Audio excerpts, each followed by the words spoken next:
स्वदेश दर्शन योजनार सफल रूपायन पर खोर्धा जिलार बरकूल पांथनिवास ओटीडीसी पक्षर आयोजित कार्यक्रम में उपमुख्यमंत्री प्रभाती परिड़ा आईन पूर्त और अबकारी मंत्री पृथ्वीराज हरिचंदन द्वारा मराड़ा मालिनी नीलांबू चिलिका लेक्विन एवं डायमंड प्रिंसेस नामक दुईटी क्रूज बोट्र शुभ उद्घाटन हो जाइछि।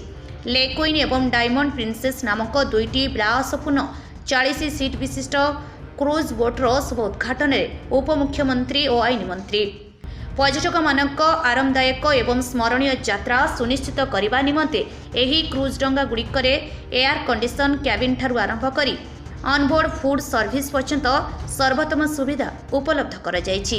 क्रूज रे यात्रा करने समय पर्यटक माने मां कालीजाई दीप और मंदिर एवं नलबण पक्षी अभयारण्यर मनोरम दृश्य को उपभोग करें।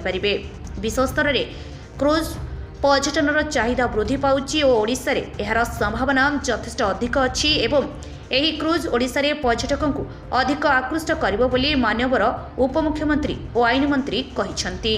टांगीरो Santosh Choudhury report live live Odia.